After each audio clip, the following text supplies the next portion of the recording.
মালাকুল মউত আজরাইল কে আল্লাহ তোমার আদেশ শিরোধার্য,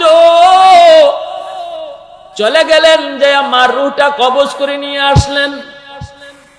কিন্তু মালাকুল মউত আজরাইলের ওই দিন মহিলার রূহটা কবজ করতেও মায়া লাগছে। আজরাইলের রূহ কবজ করতে কখনো মায়া লাগে না, কিন্তু ওই দিন দুধের মার রূহটা কবজ করতে আজরাইল আলাইহিস সালামেরও মায়া লাগছে। কেন মায়া লাগছে? ওই দুধের বাচ্চাটার কথা খেয়াল করে। হ্যাঁ, এই দুধের বাচ্চাটার কি হবে, এই দুধের বাচ্চাটার কি হবে, এই চিন্তা করে মায়া লাগলো। কিন্তু রূহটা তো কবজ করে নিয়ে আসলেন। এইদিকে ভাইরা বন্ধুরা, ওই দুধের বাচ্চাটাকে আল্লাহ পাক কেমনে বাঁচান, কেমনে বাঁচান, আল্লাহ কেমনে দয়া করেন, একটু মন দিয়ে শোনেন। এইদিকে কাঠের উপরে ভাসতেছে দুধের বাচ্চাটা। এবার মা নাই, মা নাই, দুধের বাচ্চা একা পানিতে ভাসায় ভাসায় একটা জঙ্গলের কিনারায় নিয়ে আসলো। এই জঙ্গলের কিনারা কাঠটা লাগলো, বাচ্চাটাও কিনারায় ভাসলো। আল্লাহ পাক রব্বুল আলামিন দুধের বাচ্চাটার দুধের ব্যবস্থা আল্লাহ করলেন। কেমনে করতেছেন? এর যুবক, দুধের বাচ্চার দুধের প্রয়োজন, দুধ ছাড়া তার আর কোনো কিছুই তারে বুঝ দেওয়া যাবে না। আল্লাহ তারে দুধ খাওয়াবেন কেমন করে? দুধের বাচ্চা তো দুধের জন্য কান্না করে, কিন্তু দুধ পাবে কোত্থেকে? আল্লাহ পাক জঙ্গলের একটা বাঘিনীকে আল্লাহ আদেশ করলেন, যেই বাঘিনীটা বাচ্চা প্রসবের পর বাচ্চা মারা গেল, এই বাঘিনীর দুধেও দুধ, কিন্তু তার দুধ খাওয়ার বাচ্চা নাই, বাচ্চা মারা গেছে। বাঘিনীটাও বড় কষ্টে আছে। আল্লাহ পাকের আদেশ, আল্লাহ পাকের ইশারা, নদীর কিনারায় তুমি চলে যাও। একটা দুধের বাচ্চা পানির কিনারায় এসে দুধের জন্য কান্না করে। আমি আল্লাহর আদেশ, আমি আল্লাহর আদেশ, তুমি বাঘিনী যায়া তাকে দুধ পান করাও। একটু জোরে কন্যা সুবহানাল্লাহ, আর একটু জোরে কন্যা সুবহানাল্লাহ। আল্লাহ চাইলে আল্লাহ পারে কি পারে না? আল্লাহ চাইলে পারে কি পারে না? ওই বাচ্চাটারে আল্লাহ পাক বাঘিনীর দুধ খাওয়াইলেন। এই দিকে দেখা গেল একটা জেলে নদীর কিনারা দিয়ে আসতেছে। নজরে পড়ে গেল কাঠের উপরে একটা সুন্দর বালুক। দেখা মাত্রই তার বড় মায়া লাগলো, কুলে উঠায় নিয়ে গেল। আর মনে মনে ভাবতেছে হয়তো কোনো জাহাজ ডুবছে সাগরে। আর এই দুধের বাচ্চাটারে আল্লাহ পাক বাঁচায় নিছে। এর আল্লাহর গোলাম, আল্লাহ চাইলে কেমনে বাঁচায় একটু শুনেন। ভাইরা বন্ধুরা, ওই যে সিডর হয়েছিল বরিশাল অঞ্চলে এক সময়, আপনাদের মনে আছে? কিন্তু এই বাচ্চাটা গেল না, কারণ তার সাহস বড় বেশি, অনেক সাহস, অনেক সাহস। সে তাকায় তাকায় সৈন্য বাহিনী যাওয়ার যাত্রা দেখতেছে, দৃশ্য দেখতেছে। সেনাবাহিনীও তাকায় রইছে, সবাই ভয়ে ভয়ে চলে গেল। কিন্তু এই বাচ্চাটা কত বড় দুঃসাহস, সে তো গেল না, সে তাকায় তাকায় আমাগরে দেখতেছে। এইভাবেই ও দেখতেছে, সেনাবাহিনীও দেখতেছে। ওই সেনাবাহিনীর মধ্যে ছিল একজন কানা মানুষ, অন্ধ মানুষ, অন্ধ মানুষ ছিল একজন অন্ধ সেনা। সবাই তারা মনে মনে একটা জিনিস খুঁজতেছে, ওই এই এলাকার জঙ্গলের মধ্যে নাকি একটা গাইবি কোনো একটা এরকম সুরমা পাওয়া যায়। ওই সুরমা যদি চোখে লাগানো হয় অন্ধ মানুষ ভালো হয়ে যায়। সুরমাটা তারা খুঁজতেছে, খুঁজতেছে সুরমাটা। কারো পায়ে লেগে সুরমাটা পেয়ে গেল তারা। কিন্তু সেই সুরমা চোখে দেওয়ার আগেই সেনাবাহিনী কয়, এটা ভালো সুরমা নাকি এর ভিতরে কোনো বিষ মিশানো, এটা আগে পরীক্ষা করো, তারপরে চোখে লাগাও। যদি লাগাই বা ভালো নিয়তে, যদি ক্ষতি হয়ে যায় আগে একটু পরীক্ষা করে নাও। কেমনে পরীক্ষা করব? ওই পোলাটারে আনো, ওই বাচ্চাটারে আনো, ওর অনেক সাহস দেখো দাঁড়ায় রয়েছে, ওরই আনো। ডাক দিয়া তারা আনছে, আইনা বলতেছে, বাবা এখানে বসো। সবাই গেল, তুমি গেলা না কেন? কই আমার ভয় নাই, আমি আপনাদেরকে দেখতেছি। ভালো কথা, তাহলে তুমি একটু দাঁড়াও, আমরা একটা সুরমা পেয়েছি, এই সুরমাটা তোমার চোখে লাগাবো, ভালো একটা সুরমা তোমার চোখে লাগাবো।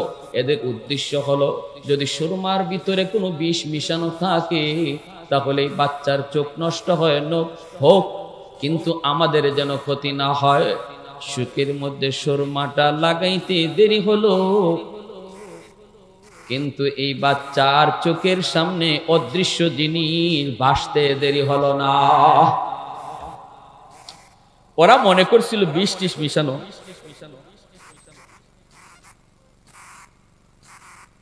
আমি করবো, তো এটা আমি করব।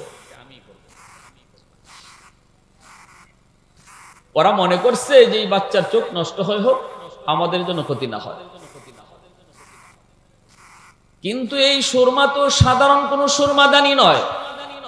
চোখে লাগানো মাত্রই মাটির নিচের খনিজ সম্পদ তার চোখের সামনে ভেসে উঠল।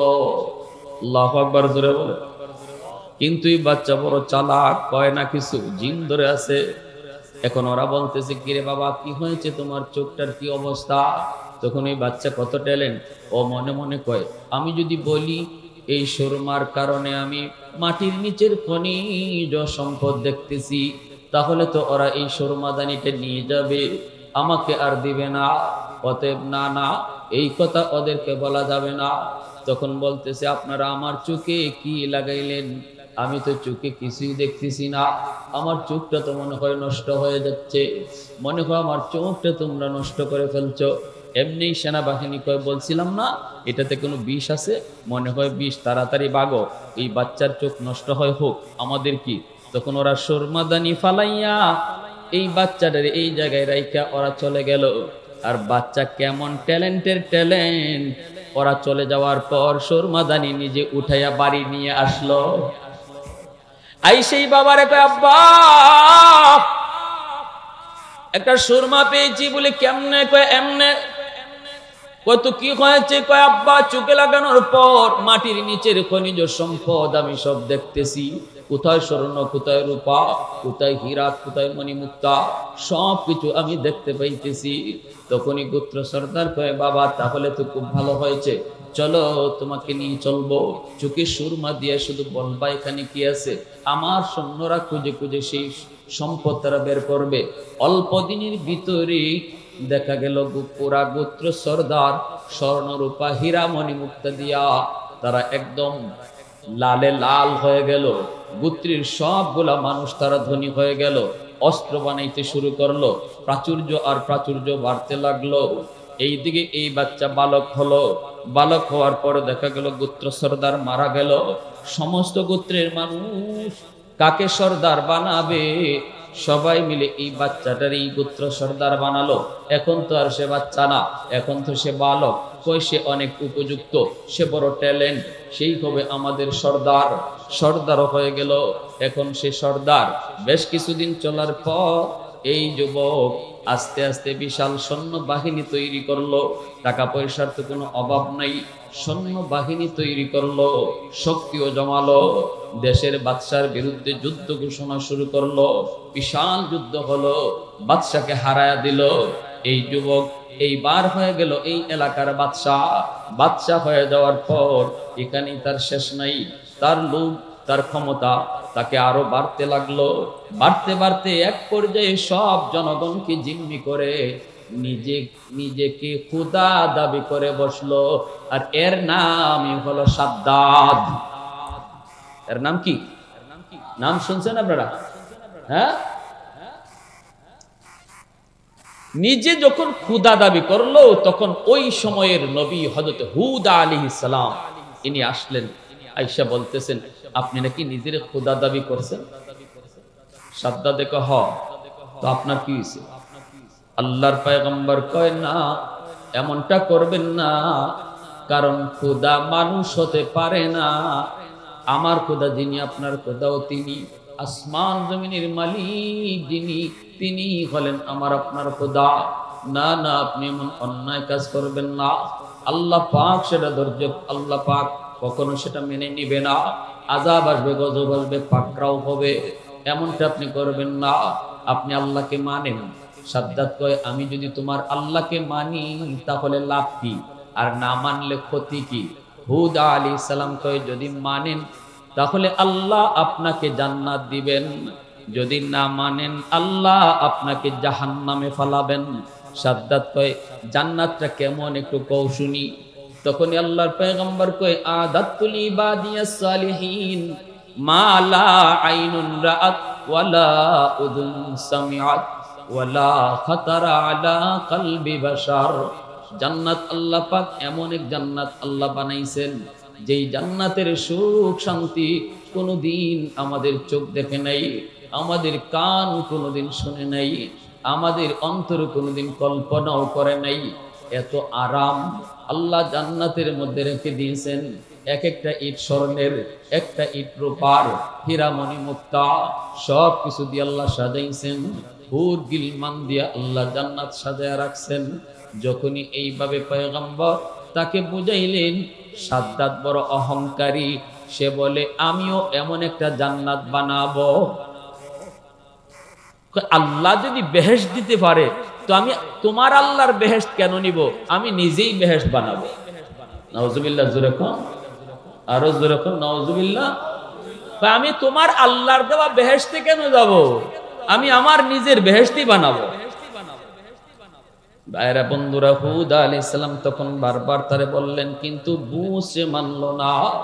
সাদ্দাত সে তার অহংকারী মনোভাব নিয়ে সে জান্নাত বানাবে, বেহেশত বানাবে, দুজক সে বানাবে, বানায় ফেললো বেহেশত, দুজক বানায় ফেললো। বানালো অনেক দিন লাগাত, বৎসরের পর বৎসর লাগায় সে বেহেশত বানালো। ভাইরা বন্ধুরা, এরপরে তার সেই স্বপ্নের বেহেশতে সে ঢুকবে। মনের ভিতরে কত স্বপ্ন, কত আশা নিয়ে সে বেহেশতে ঢুকবে। চললো চললো বেহেশত দেখার জন্য, মনের মাধুরী দিয়ে বানানো হলো। কোন ইট তার স্বর্ণের, কোনটা ইট রূপার, কোনটা হীরা মণিমুক্তা জৌহরের। যেই মাত্র জান্নাত দেখার জন্য বেহেশতের কিনারায় চলে আসলো, এমনি সাদ্দাত দেখি তার ঘোড়ার সামনে একজন অপরিচিত মানুষ তার ঘোড়াটা আটকায় দিল। রাস্তা পার হতে দেয় না, সামনে যেতে দেয় না। বিশাল সৈন্যবহর, সবাই সরে যায়, কিন্তু ওই অপরিচিত মানুষটা সে তো সরে না, সে তার সামনে যেতে দিবে না। সাদ্দাত কয়, কে তুমি? তখনই মানুষটাই কয়, তুমি নামো, ঘোড়ার পিঠ থেকে তুমি নামো, তোমার সাথে কানে কানে কিছু কথা আছে। এত বড় সাহস তোমার, আমাকে চিনুনি? অপরিচিত মানুষটা, মুসাফির মানুষটাই কয়, চিনতে হবে না, তুমি একটু ঘোড়া থেকে নামো, আমি তোমাকে ভালো করে চিনি, কিন্তু তুমি আমাকে চিনো না। ঠিক না? ঘোড়ার পিঠ থেকে সাদ্দাত নামলো। কানে কানে যাওয়া মাত্রই অপরিচিত মুসাফির কানের কাছে আইসা তখন ডাক দিয়া বলতেছে, বাদশাহ, আমাকে তুমি চিনোনি? আমি হলাম মালাকুল মউত আজরাইল। আল্লাহ আমাকে পাঠাইছে তোমার জান কবজ করার জন্য, তুমি প্রস্তুতি নাও। সাদ্দাত পছন্দরে গেল। আজরাইলকে চিনে না এমন কোন মানুষ হয় না। ঠিক কিনা, জোরে বলেন। আজরাইল নাম শুনলে কেউ কাঁপে না এমন কোন মানুষ হয় না। যেই মানুষটা আল্লাহকে চিনে না, সেও আজরাইলকে চিনে। যে বলে দেয়ার ইজ নো গড, আল্লাহ বলতে কিছু নাই, সেও বলে ম্যান ইজ মর্টেল, মানুষ মরণশীল, মরতেই হবে, কেউ বাঁচার জন্য আসে নাই। ভাইরা বন্ধুরা, মালাকুল মউত আজরাইল আলাইহিস সালাম যখন তার পরিচয় জানালেন, সাদ্দাত তখন শুধু অনুরোধ করেছিল, ভাই আজরাইল, একটু সুযোগ দিবানি, আমি আমার স্বপ্নের বেহেশতটা একটা নজর দেখব, শুধু একটা নজর দেখব, আমাকে এতটুকু সময় তুমি দিবানি। মালাকুল মউত আজরাইল কয়, সাদ্দাত, ইযা জাআ আজালুহুম লা ইস্তাখিরুনা সাআতান ওয়া লা ইস্তাকদিমুন। আল্লাহ পাক কখনো কাউকে সময় দেয় না, সুযোগ দেয় না। যখন যেখানে যার মরণের আদেশ, এই জায়গায় তার মরণ হয়। প্রস্তুতি নিয়ে নাও। মুহূর্তের ভিতরে সাদ্দাদের জানটা কবজ করা হয়ে গেল।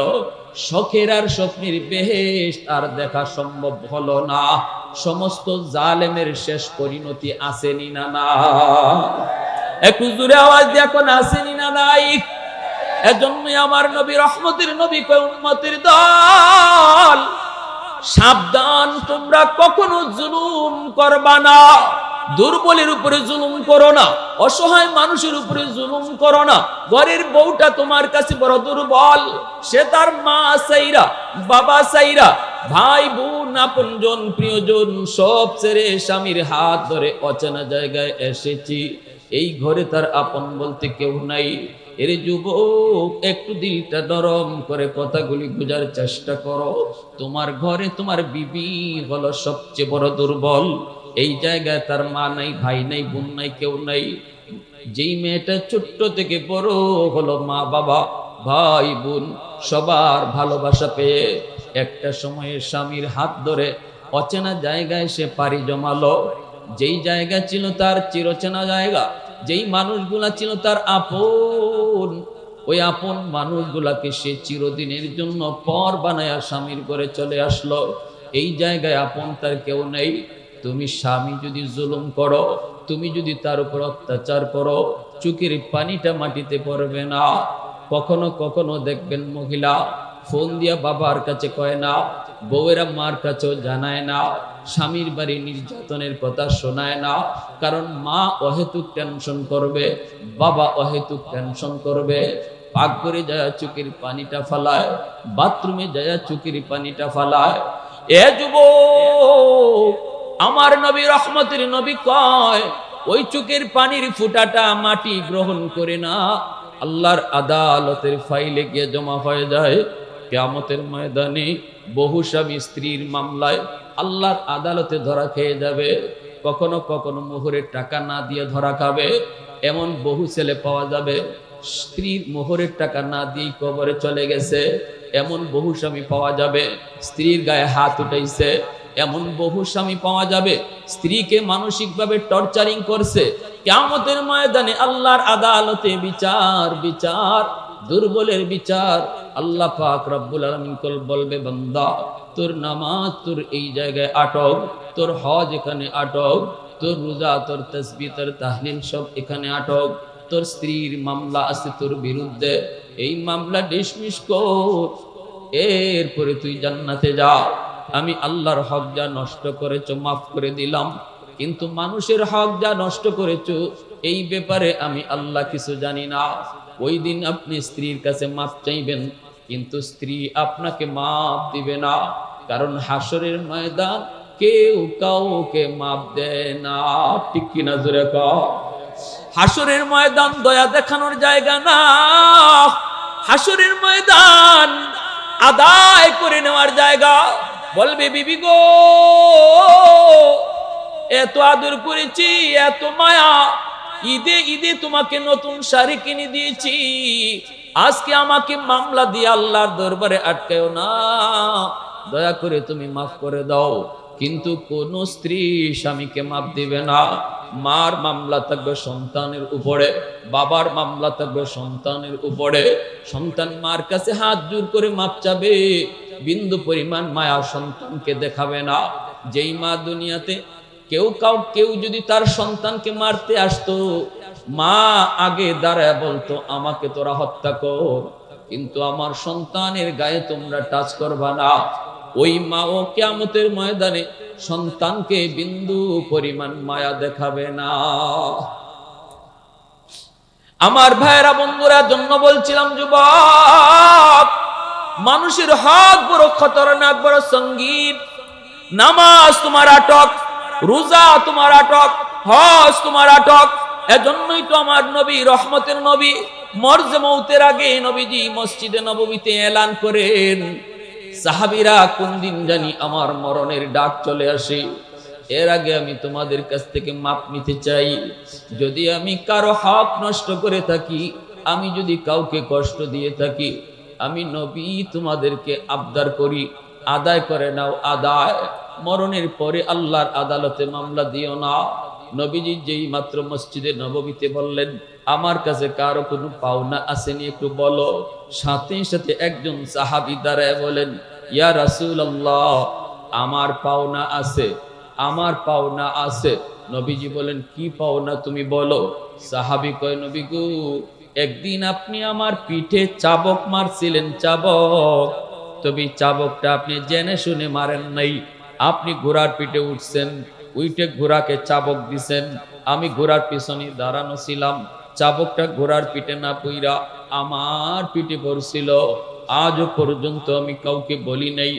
আজ যখন আপনি মাপ চাইতেছেন, বদলা নিতে বলেন, এজন্য আমি বললাম, ওগো নবীজি, আমার পিঠে আপনার একটা চাবকের পিঠা আছে, আল্লাহর নবী কয় তুমি বদলা নিতে চাও, বদলা নিয়ে নাও, দ্রুত আমার কাছ থেকে বদলা নিয়ে নাও, দ্রুত আমার কাছ থেকে বদলা নিয়ে নাও।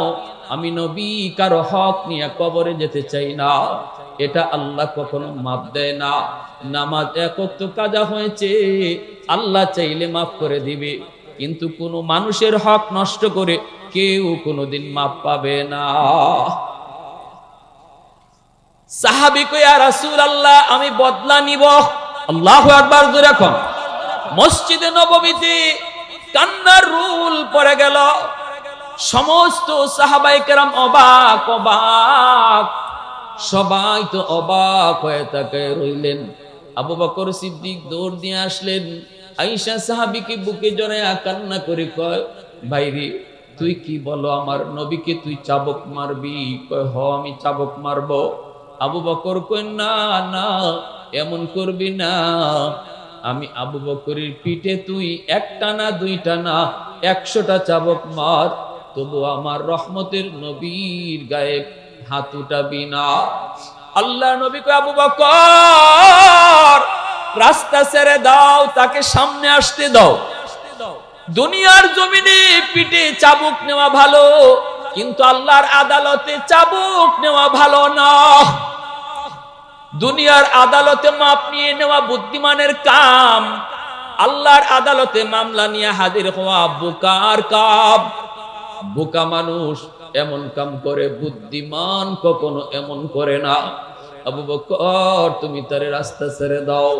সাথে সাথে হযরত উমর দৌড় দিয়ে গিয়ে তারে জড়ায় ধরলেন, জড়ায় ধরে বলতেছেন ভাই তোর পায়ে ধরে আমি মাপ চাই, ভাই তোর পা ধরে মাপ চাই, আমার নবীর গায়ে তুই হাত উঠাবি না, আমার নবীর গায়ে হাত উঠাবি না। আমি উমর এত শক্ত দিলের মানুষ, আমি কান্না করতেছি, দেখ একটু তাকে দেখ।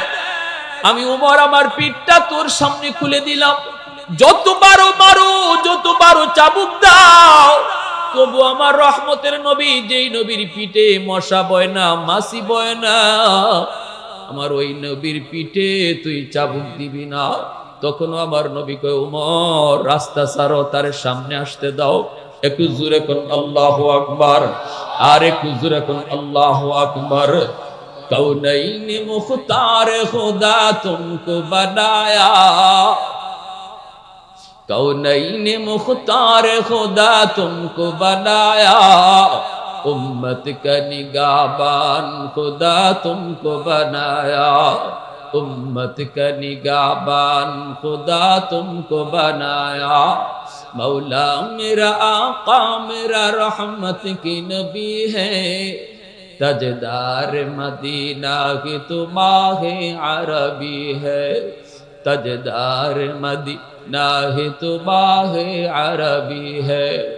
নবীজি কয় না রে ওমর, কেউ তারে বাধা দিও না, বাধা দিও না, আমি আমার উম্মতকে মরণের আগে শিখায় যাইতেছি। জোরে কোন সুবহানাল্লাহ।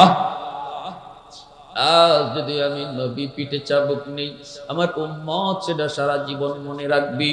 কেউ কোনোদিন কারো হক নষ্ট করে কবরে আসবে না। বুদ্ধিমান মরণের আগে আগে হক ফিরিয়ে দেয়।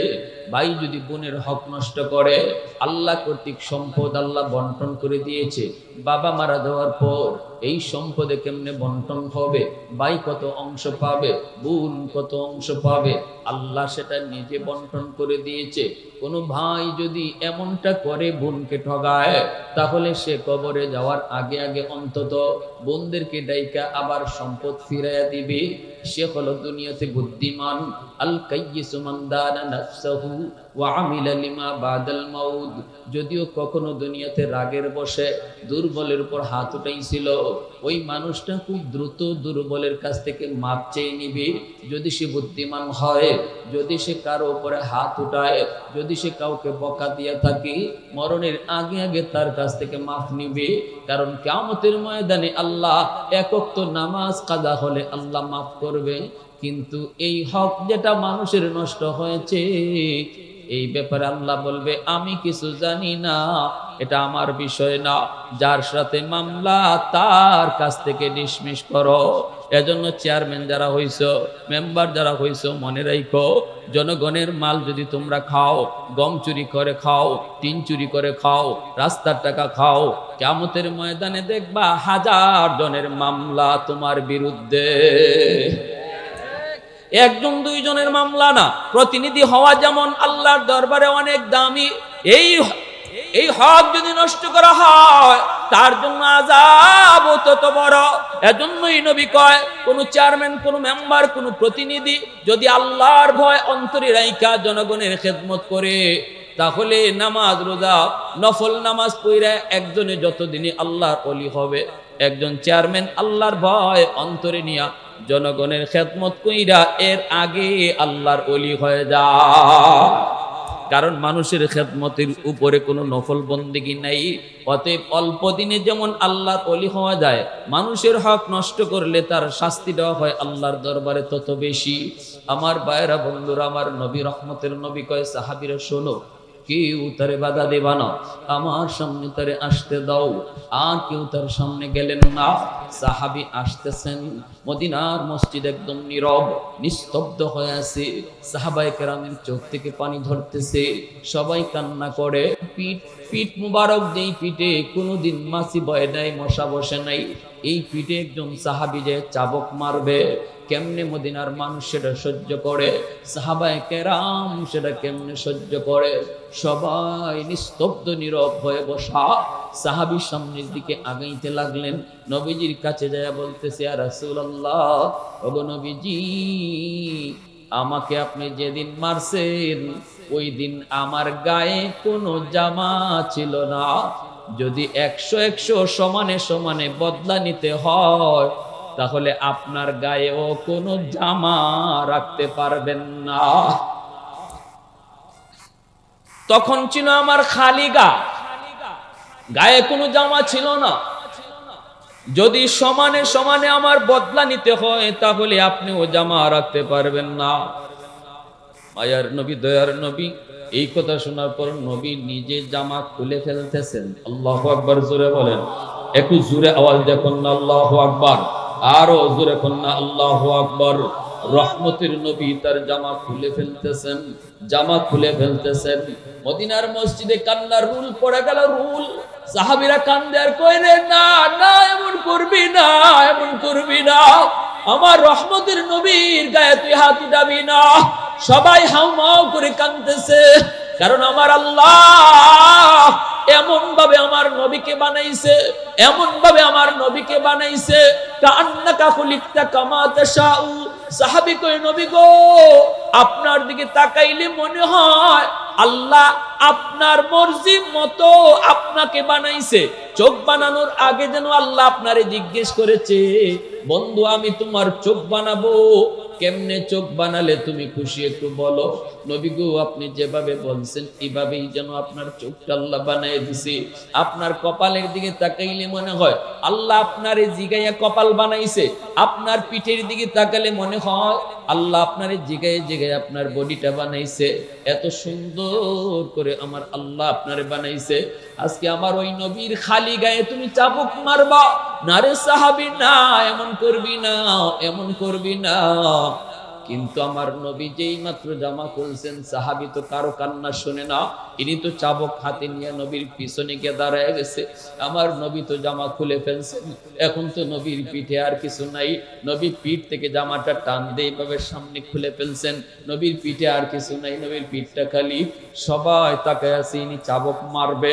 কিন্তু হঠাৎ করে দেখা গেল কি, চাবুকটা হাত থেকে ফালাইয়া আমার নবীর পিঠের মধ্যে যে মোহরে নবুয়ত, যেই মোহরে নবুয়ত কেউ দেখে না, নবী কাউকে দেখায় না, দেখায় না, ওই মোহরে নবুয়তে ইনি চুমা খাওয়া শুরু করছে।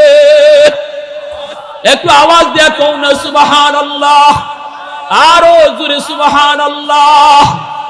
উলফত মে তেরি ওয়াইসিনে দন্দন কো তোরা, अबू बकर उमर नक्श कदम तेरा न छोड़ा, उल्फत में तेरी वैसी ने दंदन को तोड़ा, अबू बकर उमर नक्श कदम तेरा न चोरा आयो शाख नबी वाक़े असरार मदीना सुल्तान का सुल्तान है सुल्तान मदीना सरकार का सरकार है सरकार मदीना गुलजार का गुलजार है गुलजार मदीना मोहब्बतेर साथे कुन अल्लाहु আকবার आरो जोरे अल्लाहु আকবার साहाबी तखन आवाज दिया कई साहाबीरा रे आमी चाबुक मारते আসি নাই আমি মূলত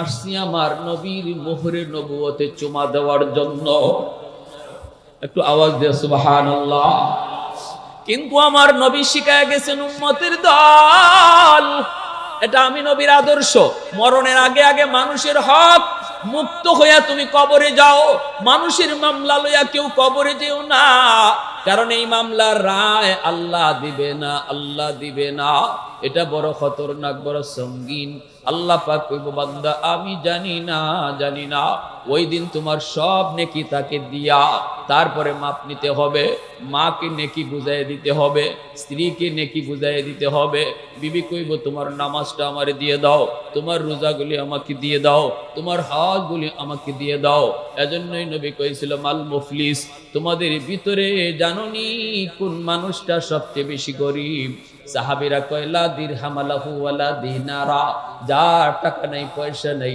নবী কয় না টাকা পয়সা যার নাই সে গরিব নয় গরিব হলো ওই মানুষ যেই মানুষটা পাহাড় পরিমাণ নেকি লইয়া আল্লাহর দরবারে উঠছে কিন্তু মানুষের হক দিতে দিতে সব নেকি শেষ হইয়া নিঃস্ব হয়ে যাবে সেই হলো তোমাদের ভিতরে সবচেয়ে বেশি গরিব ভাইরা বন্ধুরা এই আদর্শটাই তো এই মাদ্রাসায় শেখানো হয় ঠিক না এই আদর্শগুলো এই মাদ্রাসায় শেখানো হয় আজকে 3 জন 4 জন ছাত্রকে আমরা পাগড়ি দিলাম কিয়ামতের ময়দানে আল্লাহ কইবো কোথায় মা বাবারা একটু আসো আল্লাহর হাতে একটা মুকুট থাকবো নবীর বাপ মা দেয় কইবো আল্লাহ আমি অমুক নবীর আব্বা অমুক নবীর আম্মা আল্লাহ বলবে আমি তোমাকে খুঁজি না আল্লাহ কাকে যেন খুঁজতেছে আল্লাহর হাতে একটা মুকুট আল্লাহর হাতে একটা পাগড়ি দাউহু আহসানু মিন দাউইশ শামস যেই পাগড়িটার পাওয়ার যেই মুকুটের পাওয়ার সূর্যের পাওয়ারের চেয়ে বেশি হবে ওই অবস্থায় একজন হাফেজে কোরআনের আম্মা একজন হাফেজের আব্বা দেয় কইবো আল্লাহ আমি অমুক হাফেজে কোরআনের আম্মা আমি অমুক হাফেজ সাহেবের আব্বা আমি অমুক আলেমের মা আল্লাহ পাক তখন হাসরবাসীর সামনেই বলবো আমি তো তোমাকেই খুঁজতেছি ওই দিন আল্লাহ আলেমের বাপমার মাথায় পাগড়ি পরাবে হাফেজের বাপমার মাথায় পাগড়ি পরাবে আল্লাহ কইব দুনিয়ায় তোমার সন্তানের মাথায় পাগড়ি পরাইছে দুনিয়ার মানুষ আর হাসরের ময়দানে তোমরা বাপমার মাথায় পাগড়ি পরাবো আমি আল্লাহ এমন মা বাবা হওয়ার ইচ্ছা কার কার আছে একটু হাত উঠে আল্লাহকে দেখাও আল্লাহ তুমি কবুল করো জোরে বলি আমিন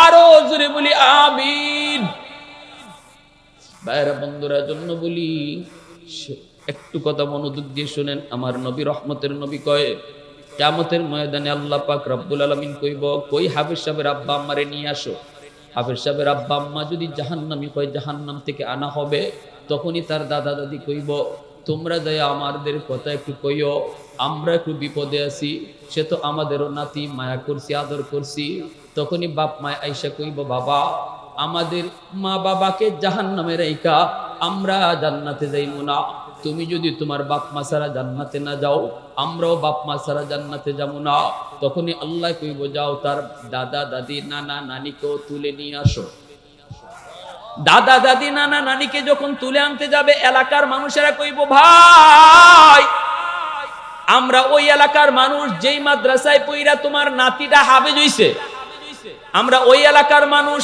আমরা এই মাদ্রাসায় সাহায্য করছি এই মাদ্রাসায় সহযোগিতা করছি আমরা বড় বিপদে আছি একটু তারে যায় কইও দাদা দাদি নানা নানি এসে কইব ভাই রে শুন যেই মাদ্রাসায় পইরা তুমি হাফেজ হইছো আলেম হইছো এলাকার মানুষ কিছু জাহান্নামে আছে এরা তোমাকে একটু পড়ালেখার সুযোগ করে দিছিল, খাওয়া থাকার সুযোগ দিছিল, যার কারণে তুমি আজকে হাফেজ হইছো, আলেম হইছো। এদেরকে একটু তুমি বাঁচানোর চিন্তা করো। তখনই কইব আল্লাহ, ওই মানুষগুলা যদি সহযোগিতা না করতো, আমি আমার সিনায় তোমার কোরআন নিতে পারতাম না, তাদেরকে সারা জান্নাতে যাবো না। তখনই আল্লাহ কইব, যাও ফেরেশতারা যাও, জাহান্নাম থেকে ওই মানুষগুলাকে তুলে নিয়ে আসো। দুইটা সারিতে দাঁড় করানো হবে। মেশকাত শরীফের টিকার মধ্যে এসেছে, দুইটা সারিতে দাঁড় করানো হবে এলাকার মানুষগুলিকে, আর মাঝখান দিয়ে আল্লাহ পাক হাফেজ সাহেবকে ছেড়ে দিবে, কোরআনের পাখিকে আল্লাহ ছেড়ে দিবে, আর বলবে তোমাকে যতজনে চিনবে, তুমি যতজনকে চিনবা, তাদের সবাইকে নিয়া বর যাত্রীর মতো জান্নাতে ঢুকো। একজনে কইব, হুজুর আপনি আমারে চিনছেননি। কয় তুমি কেডা? কয় আনাল্লাযী সাকাইতুকা মাআ, আমি আপনাকে এক গ্লাস পানি পান করাইছিলাম। আরেকজনে কইব, হুজুর আপনি আমাকে চিনছেননি। আনাল্লাযী ওয়াহাবতুকা ওযুআ, আমি আপনাকে এক বদনা অজুর পানি দিছিলাম। মুহাদ্দিসিনে কেরাম বলে এখানে পানি আর অজুর পানি উদ্দেশ্য না, যতজনে যতভাবে সহযোগিতা করছে সবাই তখন বলবে আর তার মনে পড়বে। তখনই আল্লাহকে কইব, আল্লাহ অমুকে অমুকে অমুকে অমুকে অমুকে অমুকে এইভাবে সাহায্য করছে। আল্লাহ কইব, বরযাত্রী যেভাবে বরের সাথে জান্নাতে যায় কোনো হিসাব ছাড়া, তোমরাও এইভাবে হিসাব ছাড়া জান্নাতে ঢুকো। তো আওয়াজ দিয়ে এখন সুবহানাল্লাহ। একজন ভাই হিম্মত করে সবার আগে কোন আমার নবীর ঘরে কে 10,000 টাকা দিবেন? আল্লাহ তার আওলাদ থেকে হাফেজ আলেম কবুল করো, আল্লাহ তার আওলাদ থেকে মুফতি মুহাদ্দিস কবুল করো, আল্লাহ তার সন্তানকে তুমি হাফেজ বানাও, তার নাতিকে তুমি হাফেজ আলেম বানাও। দানের উসিলায় যেন আল্লাহ পাক আপনার রক্ত থেকে কোরআনের পাখি আল্লাহ কবুল করে নেয়। সবার আগে একজন ভাই 10,000 টাকা কে দিবেন? একটু হিম্মত করে সবার আগে হাতটা জাগান। একজন ভাই উঠবেন না, অনুরোধ করে বলি, আমি একজন মুসাফির, নবী কয় মুসাফিরের দোয়া কবুল হয়। আমি আপনার নাম ধরে আল্লাহর কাছে একটু দোয়া করব।